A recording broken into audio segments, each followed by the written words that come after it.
Hello friends, मैं प्रियंका आर्य आप सबका आपके अपने चैनल लेट्स स्टार्ट स्टडी में बहुत बहुत स्वागत करती हूँ। जैसा कि आप सबको पता है, बीईओ खंड शिक्षा अधिकारी का एग्जाम पोस्टपोन हो चुका है। लेकिन आपको जो टाइम मिल रहा है, इस टाइम को आपको बहुत अच्छे से यूटिलाइज करना है। अपने सिलेबस का बार बार रिवीजन करते रहना है तथा क्या करना है, रेगुलर वे पे मेहनत करते रहना है। जिससे क्योंकि आपको पता है, hard work in right direction is the key of your success. आपको क्या करना है, हार्ड वर्क करना है। लेकिन हार्ड वर्क करना है कैसे, एक राइट डायरेक्शन। आपको राइट डायरेक्शन क्या होती है, जिससे आपको पता है किसी भी एग्जाम को क्रैक करने के लिए क्या होना चाहिए, आपको पहले उसका सिलेबस पता होना चाहिए। तथा सिलेबस में आपको ये पता होना चाहिए कि आपको क्या पढ़ना है तथा क्या नहीं पढ़ना है। क्या पढ़ना है इससे ज़्यादा इंपॉर्टेंट होता है आपको ये पता होना चाहिए क्या नहीं पढ़ना है। क्योंकि अगर आपने सिलेबस को ऐसे समझ लिया कि आपको कितना पढ़ना है, किस लेवल तक का पढ़ना है, तो आपकी आधी तैयारी बहुत आसानी से हो सकती है। इसके लिए आपको क्या करना है, जिस भी एग्जाम की तैयारी कर रहे हैं उससे रिलेटेड क्या हो, प्रीवियस ईयर पेपर्स, उनके प्रीवियस ईयर पेपर को एक बार एनालिसिस करिए कि किस टॉपिक से किस तरह से क्वेश्चन पूछे जा रहे हैं, किस लेवल के क्वेश्चन पूछे जा रहे हैं। तो जैसा कि आप सबको पता है, बीईओ इसकी वैकेंसी 13 साल बाद आई है। तो इसके जो भी पिछले सॉल्व पेपर है उनको देख लीजिए। उससे ज़्यादा इंपॉर्टेंट अब जैसे आरओ, एआरओ, समीक्षा अधिकारी वगैरह के, इन सब के पेपर देखिए। क्योंकि क्या हो रहा है, इन सब के क्वेश्चन पूछने का भी पैटर्न काफ़ी हद तक सेम है। इसलिए इन सब के रिवीजन सीरीज में क्या कर रहे हैं, हम इन सब के पेपर का एनालिसिस करके आपको रिवीजन सीरीज तैयार की गई। इसी सीरीज जो चलाई गई सिर्फ स्पेशली बीईओ के लेवल को ध्यान में रख के चलाई गई है। जैसे क्या हो रहा था, आज हम जिससे पहले की सीरीज में हमने दिल्ली सल्तनत के बारे में पढ़ा था। अब दिल्ली सल्तनत में जैसे मैंने आपको बताया था कि दिल्ली सल्तनत के अलावा क्या तो कुछ राजवंश ऐसे थे, कुछ शासक ऐसे थे, उन्होंने क्या अपनी स्वतंत्रता स्थापित कर ली थी। जैसे मैंने आपको गुलाम वंश, खिलजी वंश, लोधी वंश, तुगलक वंश के बारे में पढ़ाया था। अगर अभी तक आपने वो वीडियो नहीं देखे तो हमारे चैनल के प्लेलिस्ट में जाइए, वहाँ जाके वो वीडियो देख लीजिए। तो हमारे चैनल को सब्सक्राइब कर लीजिए, जिससे क्या होगा कि हमारे चैनल में आने वाले वीडियो के रेगुलर नोटिफिकेशन आपको मिल जाएगा। अगर आपने इस सीरीज को रेगुलरली फॉलो कर लिया तो आप अपने एग्जाम में जो बहुत अच्छा नंबर स्कोर कर पाएंगे। तो चलिए आज हम पढ़ते हैं विजयनगर साम्राज्य के बारे में। विजयनगर साम्राज्य की स्थापना की थी हरिहर तथा बुक्का नामक दो भाइयों ने। इसके अलावा इन्होंने क्या किया, हरिहर तथा बुक्का ने अपने पिता के नाम पे संगम राजवंश की स्थापना की। तो आपसे पूछ सकते हैं कि संगम राजवंश की स्थापना किसने की थी, तो किसने की थी, हरिहर तथा बुक्का ने। कई बार आपके एग्जाम में इस तरह से क्वेश्चन पूछे गए कि विजयनगर साम्राज्य में किस किस वंश ने शासन किया। क्योंकि जैसे आपको पता है, बीईओ के क्वेश्चन पूछने का मेथड थोड़ा सा डीप क्वेश्चन पूछे जाते हैं। जैसे बाकी जैसे कोई एसएससी वगैरह के एग्जाम में ऐसे पूछ सकते हैं कि विजयनगर साम्राज्य की स्थापना किसने की। लेकिन क्या होता है, बीईओ में क्वेश्चन थोड़ा डीप क्वेश्चन पूछे जाते तो आपसे अलग अलग वंश दे देगा। क्या इनमें से किस वंश ने विजयनगर साम्राज्य में शासन नहीं किया। जैसे आपसे पूछते हैं सुलभ वंश, तुलुप वंश, आरावीडु वंश, संगम वंश, हर्यक वंश। क्या इनमें से किस वंश ने विजयनगर साम्राज्य में शासन नहीं किया, तो किस वंश ने नहीं किया, हर्यक वंश ने।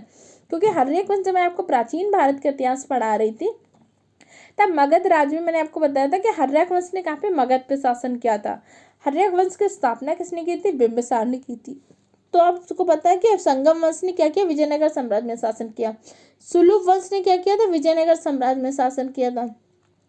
तुलुप वंश ने भी विजयनगर साम्राज्य में शासन किया था। अराविडु वंश ने भी विजयनगर साम्राज्य में शासन किया। चलिए हम पढ़ते हैं सबसे पहले संगम वंश के बारे में। संगम राजवंश की स्थापना किसने की थी, तो संगम राजवंश की स्थापना हरिहर तथा बुक्का नामक दो भाइयों ने अपने पिता संगम के नाम पर की थी तथा हम्पी में अपनी राजधानी बनाई थी। तो इनकी राजभाषा क्या थी, आपसे पूछ सकते हैं संगम राजवंश की राजभाषा क्या थी, तो इनकी राजभाषा तेलुगु थी। अब संगम राजवंश की स्थापना से पूर्व जो हरिहर तथा बुक्का थे, ये वारंगल के शासक प्रताप रुद्रदेव के सामंत थे। तो आपसे पूछ सकता है कि हरिहर तथा बुक्का किस शासक के सामंत थे, तो किसके थे, प्रताप रुद्रदेव। और प्रताप रुद्रदेव कहाँ के शासक थे, तो कहाँ के थे, वारंगल के। और इस वंश के प्रसिद्ध शासक, कई बार क्या होता है जैसे आपको मैच करने के दे देता है कि संगम वंश के शासक कौन कौन से थे, या कौन से अलावडी वंश के, या तुलुप वंश के, या किसी और वंश के। कई बार तो आपको उस वंश के कुछ प्रमुख शासकों के नाम पता होने चाहिए। जैसे क्या, देवराय प्रथम, देवराय द्वितीय, ये क्या थे, संगम वंश के राजवंश के प्रसिद्ध शासक थे। और बुक्का प्रथम की एक उपाधि थी जो आपसे अक्सर एग्जाम में पूछी जाती है, जैसे वेद मार्ग प्रतिष्ठापक। वेदमार्ग प्रतिष्ठापक किसकी उपाधि थी? तो बुक्का प्रथम की थी। तथा हरिहर द्वितीय ने महाराजा धीराज की उपाधि धारण की थी।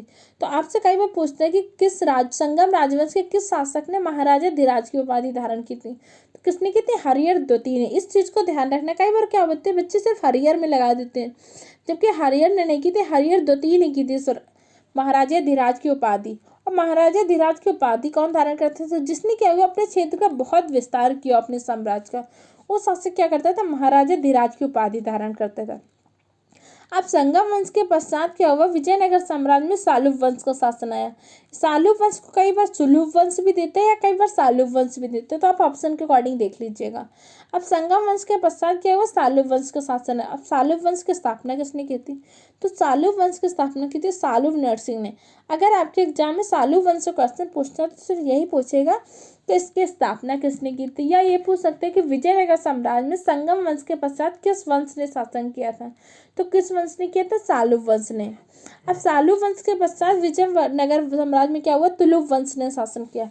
तो चलिए अब हम पढ़ते हैं तुलुव वंश के बारे में। तुलुव वंश की स्थापना किसने की थी? तुलुव वंश की स्थापना की थी वीर नरसिंह ने। जैसे ऊपर आपने पढ़ा था सुलुव वंश की स्थापना किसने की थी? सालुव नरसिंह ने। लेकिन तुलुव वंश की स्थापना की थी वीर नरसिंह ने। और तुलुव वंश के एक प्रसिद्ध शासक हुआ कृष्णदेव राय। जैसे आप कृष्णदेव राय थे तो उनके जो दरबारी थे तेनालीराम, इन सब की बहुत बार प्रसिद्ध कहानियां पढ़ी होंगी। तो कई बार आपसे पूछ सकते हैं कृष्णदेव राय किस वंश का शासक था? तो किस था? तुलुव वंश का। इन्होंने कहाँ पे शासन किया था? तो कहाँ पे किया था? विजयनगर साम्राज्य में। और कृष्णदेव राय के शासनकाल में एक पुर्तगाली यात्री आया था, उसका नाम क्या था? डीमीगोस।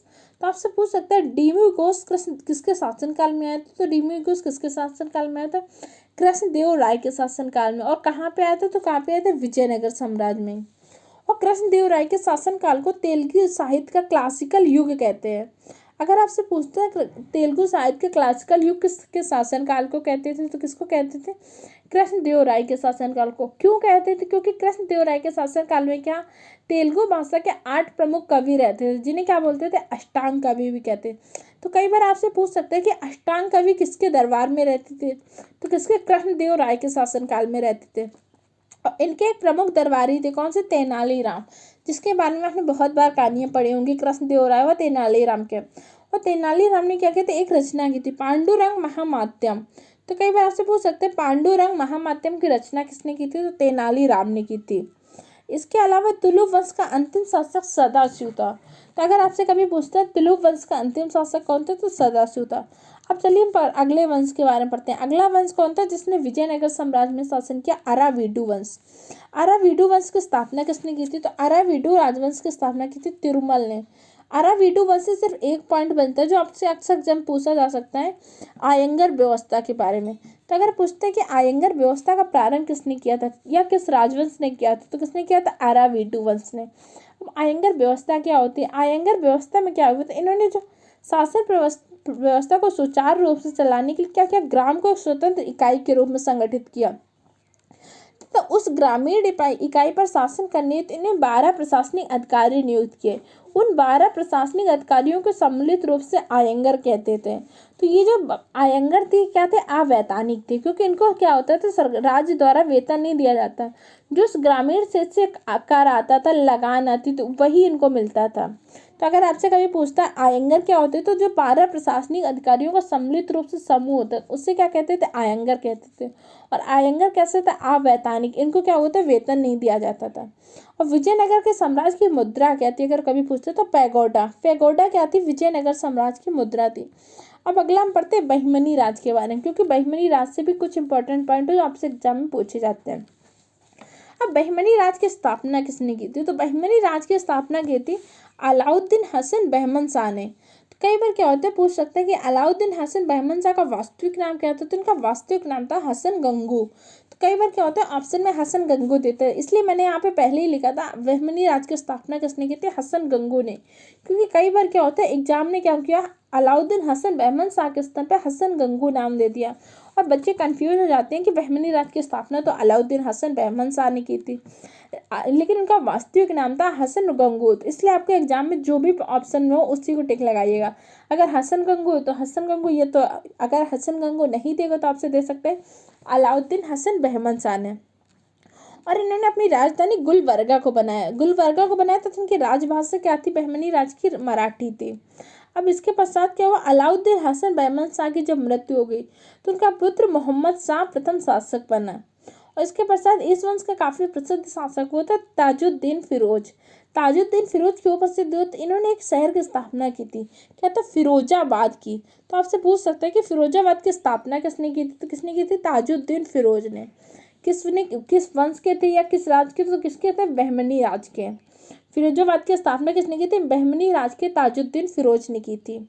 अब सियाबुद्दीन अहमद प्रथम आए, ये इस वंश के राजा थे। इन्होंने क्या किया था, अपनी राजधानी, जिसे उन्होंने कहाँ पे बनाया था, हसन गंगू ने गुलबर्गा में। तो इन्होंने अपनी राजधानी क्या की, गुलबर्गा से बीदर को स्थानांतरित किया। तो पूछ सकते हैं कि किसने राजधानी को गुलबर्गा से बीदर स्थानांतरित किया, तो किसने किया था, सियाबुद्दीन अहमद प्रथम ने। ये देख लीजिए, सियाबुद्दीन अहमद प्रथम ने क्या किया, अपनी राजधानी का स्थानांतरण किया था।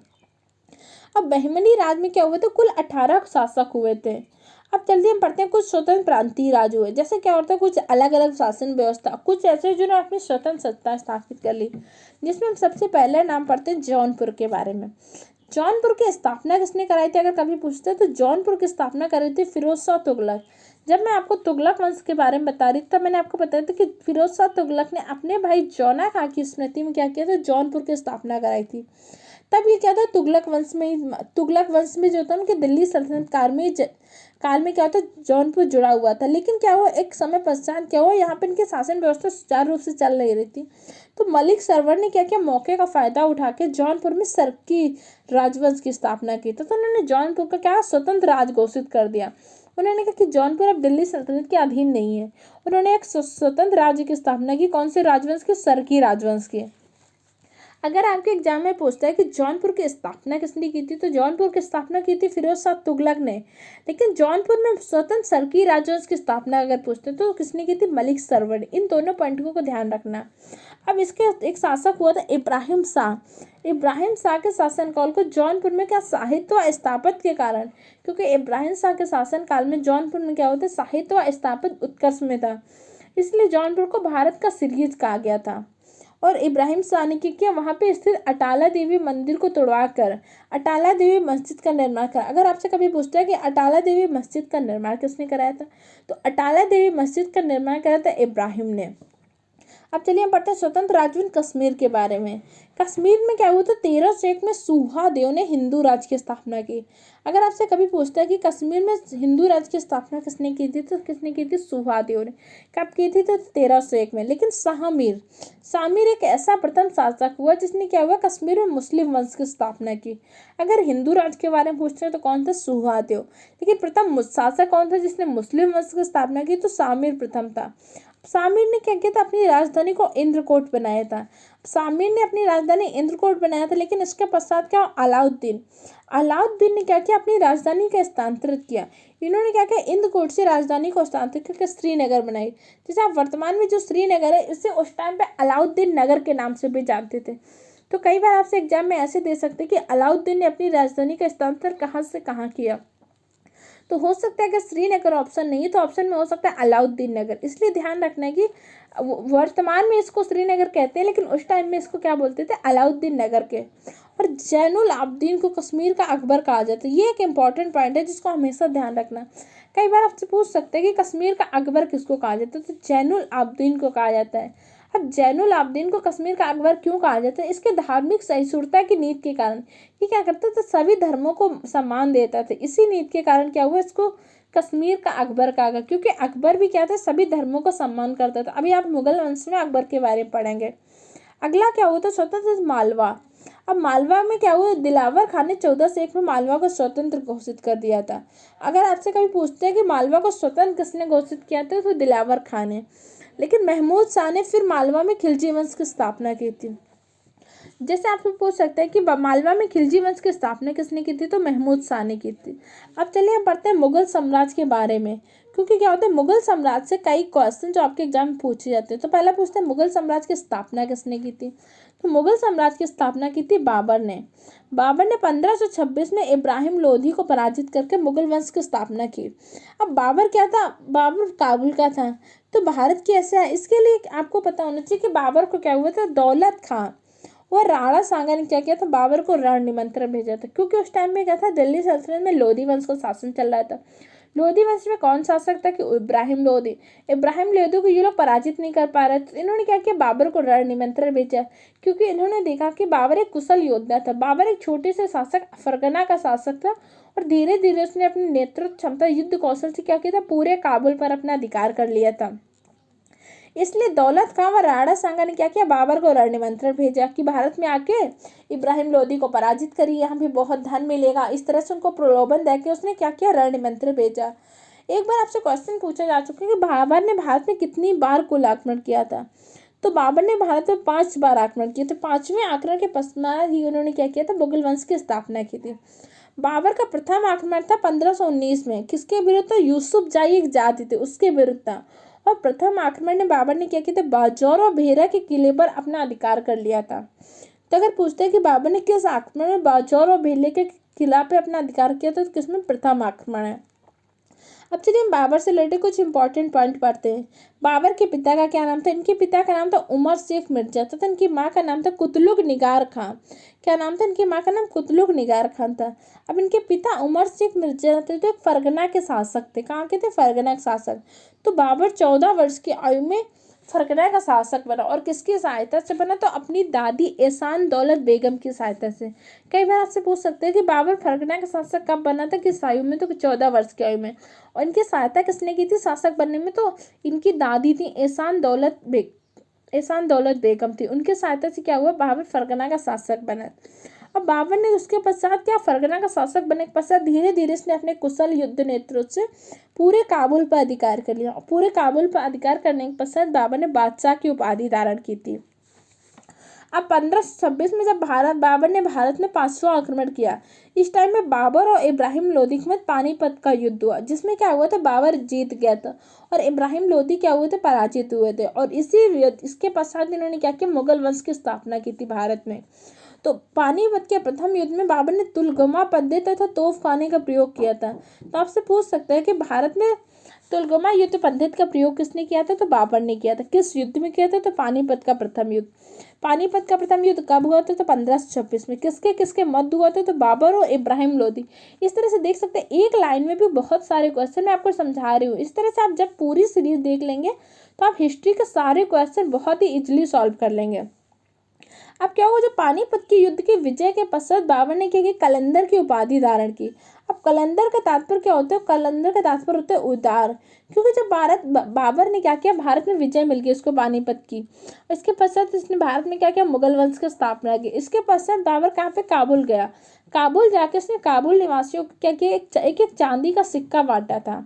इसी के कारण वहाँ के लोगों ने इसे उदार को वहाँ पे क्या बोलते थे, उपाधि दी थी, इसे क्या कहते हैं, कलंदर। तो आपसे कई बार ऐसे पूछ सकते हैं कि बाबर ने कलंदर की उपाधि किस युद्ध के पश्चात धारण की थी, तो किस, पानीपत के प्रथम युद्ध के पश्चात। और 1527 में क्या हुआ, बाबर और राणा सांगा के मध्य खानवा का युद्ध हुआ। क्योंकि आप सबको पता है, पानीपत के युद्ध के विजय के पश्चात बाबर ने क्या किया, मुगल वंश की स्थापना की। अब इससे क्या हुआ कि राणा सांगा जिन्होंने बाबर को रण निमंत्रण भेजा था, उन्होंने सोचा था कि बाबर यहाँ पे आएगा, काबुल की सत्ता तो छोड़ेगा नहीं, वो यहाँ पे आके युद्ध लड़ेगा, उसके बाद क्या होगा, कुछ धन वगैरह लूट के वापस काबुल चला जाएगा। लेकिन बाबर ने क्या किया, वापस काबुल जाने के बजाय उसने यहाँ पे क्या किया, मुगल वंश की स्थापना कर दी।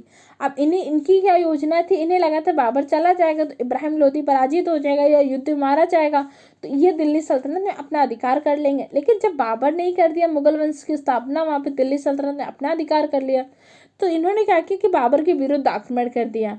और बाबर के विरुद्ध आक्रमण हुआ तो एक युद्ध हुआ 1527 में, जिसे क्या कहते हैं, खानवा का युद्ध। खानवा का युद्ध किसके किसके मध्य हुआ, तो बाबर और राणा सांगा के मध्य, जिसमें क्या हुआ, बाबर की जीत होगी और राणा सांगा क्या हो गए, इस युद्ध में पराजित हो गए। और खानवा के युद्ध को बाबर ने क्या किया था, जिहाद घोषित किया था। तो इसमें इसने स्वयं को गाजी की उपाधि धारण की थी। अब गाजी क्या होता है, गाजी उससे कहते हैं धर्म के नाम पे लड़ने वाले योद्धा को क्या कहते हैं, गाजी कहते हैं। जब खानवा का युद्ध हुआ तो बाबर ने अपने सैनिकों से कहा कि अगर हमें इस्लाम धर्म का प्रचार प्रसार करना है, इस्लाम को बहुत अच्छे से उत्कर्ष पे लाना है, तो हमें क्या होना है, भारत में मुगल वंश की स्थापना करनी होगी। और अपने अपने सैनिकों के मन में इसने क्या किया, मन में भर दिया कि हम ये युद्ध लड़ रहे हैं, ये जिहाद है, अपने धर्म के नाम पे युद्ध लड़ रहे हैं, और स्वयं क्या किया, गाजी की उपाधि धारण कर ली। तो अगर आपसे कभी पूछते हैं गाजी का शाब्दिक अर्थ क्या होता है, तो इसका शाब्दिक अर्थ होता है धर्म के नाम पे लड़ने वाला योद्धा। अब 1528 में क्या हुआ, 1528 में बाबर और मेदिनी राय के मध्य चंदेरी का युद्ध हुआ। अब चंदेरी के युद्ध में क्या हो गया, बाबर विजयी हो गया। क्योंकि क्या हो रहा था, बाबर एक बहुत ही कुशल योद्धा था। उसकी युद्ध नेतृत्व कला तथा तोप खाने का प्रयोग, अभी तक क्या था, भारत में जो थे ये तोप खाने के प्रयोग से परिचित नहीं थे, जबकि तोप खाने का प्रयोग करते थे। इसलिए बाबर क्या होगा, चंदेरी का युद्ध भी जीत गया। अब चंदेरी का युद्ध जब जीत गया तो जब मेदिनी राय के पराजित होने की खबर मिली तो चंदेरी की जो महिलाएं थी उन्होंने क्या कर लिया था, जौहर कर लिया था। अगर आपसे कभी पूछते हैं कि सामूहिक रूप से जौहर का पहला प्रमाण मिलता है कहाँ से, चंदेरी के युद्ध से। अब बाबर के 4 पुत्र, हुमायूं, कामरान, हिंदाल व अस्करी। कई बार क्या होता है, एग्जाम नाम पूछ लेता है कि कौन किसके पुत्र थे। हुमायूं, कामरान, हिंदाल व अस्करी, ये क्या थे, बाबर के 4 पुत्र थे। बाबर ने जब मुगल वंश की स्थापना की थी तो उसी के साथ उसने क्या किया था, पद पातशाही की स्थापना की थी। अब पद पातशाही क्या होते हैं, पद पातशाही की स्थापना करते तब जो भी शासक बनेगा उसको क्या बोलेंगे, बादशाह बोलेंगे। क्योंकि जैसे अभी तक मैंने आपको दिल्ली सल्तनत पढ़ाया तो उसमें हम क्या बोला, किसी के लिए बादशाह शब्द का प्रयोग नहीं हुआ, शासक वगैरह शब्द का प्रयोग हो रहा था। लेकिन अब क्या हो गया, जब पद पातशाही की स्थापना हो गई तो मुगल सल्तनत में जो भी अब शासक बनेगा उसे बादशाह कहा जाएगा। लेकिन अगर आपसे कभी ये पूछता है कि बाबर ने बादशाह की उपाधि कब धारण की थी, तो बाबर ने काबुल विजय के पश्चात ही बादशाह की उपाधि धारण कर ली थी। लेकिन पद बादशाह की स्थापना की थी भारत में आकर मुगल वंश की स्थापना करने के बाद। बाबर ने एक अपनी आत्मकथा लिखी थी, उसका क्या था, तुझके बाबरी। तुझके बाबरी इन्होंने किस भाषा में लिखी थी, तो तुर्की भाषा में लिखी थी। आपसे पूछ सकते हैं कि इन्होंने अपनी आत्मकथा किस भाषा में लिखी थी, तो तुझके बाबरी को तुर्की भाषा में लिखा था, क्योंकि बाबर क्या था, एक तुर्क था। और इसके बाद क्या हुआ, अब्दुल रहीम खाने खाना। अब्दुल रहीम खाने क्या थे, अकबर के प्रमुख नौरतन थे। तो अकबर के शासनकाल में क्या करते हैं, अब्दुल रहीम खाने बाबर की आत्मकथा, बाबर की आत्मकथा का क्या करते हैं, फारसी भाषा में अनुवाद करते हैं। किस नाम से, बाबरनामा। तो कई बार इस पॉइंट में बच्चों को कंफ्यूजन होता है।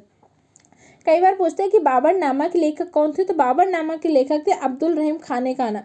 बच्चे इसमें भी बाबर का नाम लिख देते हैं, जबकि बाबरनामा के लेखक थे अब्दुल रहीम खाना। बाबर की जो वास्तविक आत्मकथा थी वो थी क्या थी, तुझके बाबरी। और तुझके बाबरी किस भाषा में लिखी गई थी, तुर्की भाषा में। और बाबरनामा किस भाषा में था, फारसी भाषा में। और तुझके बाबरी के लेखक कौन थे, तो बाबर थे स्वयं। बाबर ने स्वयं अपनी आत्मकथा लिखी थी तुर्की भाषा में। लेकिन बाबरनामा के लेखक या रचयिता थे अब्दुल रहीम खाना। इन्होंने फारसी भाषा में उसका अनुवाद किया था। इसके अतिरिक्त एम एस बेवरीज ने क्या किया था, बाबर की आत्मकथा का अंग्रेजी भाषा में अनुवाद किया था। अगर आपसे कभी कोई पूछता है कि बाबर की आत्मकथा का अंग्रेजी भाषा में किसने अनुवाद किया था, तो एम एस बेवरीज ने। बाबर के कुछ प्रमुख पुस्तकें हैं, जिससे पहली क्या थी, मुंबईयान, दीवान, रिसाल उपज, ये क्या थी, बाबर के प्रमुख पुस्तकें थी। जैसे मुंबईयान क्या थी, इसमें इस्लाम धर्म से संबंधित कानून थे। दीवान क्या था, दीवान पद्य शैली में लिखी हुई पुस्तक थी। रिसाल उपज, इसे क्या कहते थे, खत ए बाबरी भी कहते थे। इसमें क्या था, खतों का, पत्रों का संकलन था। तो कई बार आपसे पूछ सकते, रिसाल उपज को किसी और नाम से क्या जानती थी, तो खत ए बाबरी के नाम से जानती थी। और कई बार एक बार आपके एग्जाम में बाबर के प्रसिद्ध चित्रकार का नाम पूछा जा चुका है, जैसे बिहजाद। बिहजाद क्या था, बाबर का प्रसिद्ध चित्रकार था। इसके अतिरिक्त उस्ताद अली मुस्तफा बाबर के प्रमुख निशानेबाज थे। जब बाबर ने पहली बार क्या किया था, तोप खाने का प्रयोग किया था, तो तोप का संचालन इसके दोनों प्रसिद्ध निशानेबाज उस्ताद अली व मुस्तफा ने ही किया था। और बाबर ने आराम बाग व जहरा बाग का निर्माण भी कराया था। अब 1530 में जब बाबर काबुल जा रहा था, तो काबुल जाते समय इसमें लाहौर में क्या हो गई, बाबर की मृत्यु हो गई। अब जब लाहौर में इसकी मृत्यु हो गई तो इसके साथ जो उसके दरबारी मंत्री सेना चली, तो ये इसे वापस क्या ले आए, वापस ले आए दिल्ली, आगरा लेके आए। अब आगरा में लेके आए तो इसको कहाँ पे रखा गया, आराम बाग में रखा गया। अब लेकिन जब इसको लाहौर से आगरा तो ले आए, लेकिन इसकी इच्छा थी कि इसका जो मकबरा बने, इसका मकबरा कहाँ पे बने, काबुल में। तो इसको पुनः आराम बाग से क्या ले जाया गया, इसको पुनः आराम बाग से काबुल ले जाया गया। और काबुल में इसका मकबरा स्थित है। अगर आपसे कभी पूछते हैं बाबर की मृत्यु कहाँ हुई थी, तो इसकी मृत्यु हुई थी लाहौर में। लेकिन इसका मकबरा कहाँ पे स्थित है, तो इसका मकबरा स्थित है आपका काबुल में। अब चलिए हम पढ़ते हैं हुमायूं के बारे में। बाबर की मृत्यु के पश्चात उसका जो पुत्र हुमायूं था, हुमायूं शासक बना। हुमायूं कब शासक बना, 1530 में। लेकिन अगर कभी आपसे पूछते हैं कि शासक बनने से पूर्व हुमायूं कहाँ का सूबेदार था, तो शासक बनने से पूर्व हुमायूं बदख्शा का सूबेदार था। और हुमायूं जो शासक बन गया तो उसने 1533 में एक नए नगर की स्थापना की थी, दीन ए पनाह नगर। तो आपसे पूछ सकते हैं, दीन ए पनाह नामक नगर की स्थापना किसने की थी, तो हुमायूं ने की थी। कब की थी, तो 1533 में की थी। हुमायूं ने जो प्रथम आक्रमण किया था गुजरात के शासक बहादुर शाह पर किया था। तो आपसे कई बार पूछ सकते हैं कि हुमायूं का प्रथम आक्रमण किसके विरुद्ध था? गुजरात के शासक बहादुर शाह के विरुद्ध था। 1537 में क्या हुआ? सूरजगढ़ के युद्ध में हुमायूं ने अफगान सेना को पराजित किया था। तो पूछ सकता है सूरजगढ़ का युद्ध कब हुआ था? तो 1537 में। किसके किसके मध्य हुआ? तो हुमायूं व अफगान सेना के मध्य हुआ। और 1539 में क्या हुआ? चौसा का युद्ध। चौसा का युद्ध किसके मध्य हुआ? हुमायूं तथा शेर खान के मध्य हुआ। और इसी युद्ध के पश्चात क्या होता है? शेर खान ने शेर शाह की उपाधि धारण की। अभी शेर शाह क्या करेंगे? सूर्यवंश की स्थापना करेंगे आके। अब चौसा के युद्ध में क्या हुआ? शेर खान ने क्या किया? शेर शाह की उपाधि धारण कर ली। फिर 1540 में क्या हुआ? हुमायूं को शेर खां के मध्य हुई। हुमायूं व शेर खां के मध्य। अब शेर खां ने क्या किया था? शाह की उपाधि धारण कर ली शेर शाह के नाम से, जिसने क्या करेंगे? सूर्यवंश की स्थापना करेंगे, जिसे आप क्या करेंगे? शेर शाह सूरी के नाम से जानेंगे। इनके मध्य क्या हुआ? बिलग्राम का युद्ध हुआ। अब बिलग्राम के युद्ध में क्या हुआ कि हुमायूं बुरी तरह से पराजित हो गए थे। पहले युद्ध में हुमायूं पराजित हुए थे चौसा के युद्ध में, लेकिन इन्होंने क्या अपनी सत्ता नहीं छोड़नी पड़ी थी। और दूसरे युद्ध में इन्होंने सोचा कि शेर खां को बिल्कुल समाप्त कर दें, तो लेकिन इस युद्ध में क्या हुआ कि हुमायूं पराजित हो गए। एक्चुअली हुमायूं एक बहुत ही कुशल योद्धा नहीं थे। अब जब बिलग्राम के युद्ध में पराजित हो गए तो इन्हें अपनी सत्ता भी गंवानी पड़ी। इसके पश्चात क्या हुमायूं ने भारत छोड़ना पड़ा था। लगभग 10 से 15 वर्षों के बीच क्या हुमायूं ने भारत छोड़ दिया। इसके पश्चात ये पुनः आएंगे वापस आके। तो अगर आपसे कभी पूछते हैं कि हुमायूं ने किस युद्ध के पश्चात क्या हुआ था भारत छोड़ना पड़ा, तो किसके पश्चात? बिलग्राम के युद्ध के पश्चात। अब जब ये 1555 में आएंगे, 1555 में क्या होगा? सरहिंद का युद्ध होगा, क्योंकि उस टाइम पे था सूर्यवंश में जो होगा, सूर्यवंश की स्थापना किसने की थी? शेर शाह सूरी ने। सूर्यवंश के जो अगले शासक होंगे वो काफी दुर्बल शासक होंगे। उसी का फायदा उठा के 1555 में सरहिंद के युद्ध में हुमायूं क्या करते हैं? पुनः शासक बन जाता है। तो 1556 में हुमायूं की मृत्यु हो जाती है। जो दीन पन्ना नामक एक पुस्तकालय था उसकी सीढ़ियों से गिर के क्या हो जाती है? हुमायूं की मृत्यु हो जाती है। अब इसके बाद हुमायूं नामा की रचना किसने की थी? गुलबदन बेगम ने की थी। तो आपसे पूछ सकते हैं कि हुमायूं नामा की रचना किसने की थी? गुलबदन बेगम ने की थी। इस तरह से इस सीरीज में हमने मुगल वंश के 2 शासक बाबर हुमायूं के बारे में अध्ययन किया तथा हमने विजयनगर, बहमनी साम्राज्य सबके बारे में। तो आप पूरा वीडियो देख के इनके नोट्स जरूर बना लीजिए, क्योंकि जब ये नोट्स बना लेंगे तो आपको एग्जाम टाइम में एक बार रिवीजन करने में बहुत आसानी रहेगी। अगर ये सीरीज आपको हेल्पफुल लग रही तो हमारे चैनल को सब्सक्राइब करें, तो वीडियो को लाइक करें, अपने दूसरे फ्रेंड के साथ भी शेयर करें। Okay friend, thank you for the watching the video.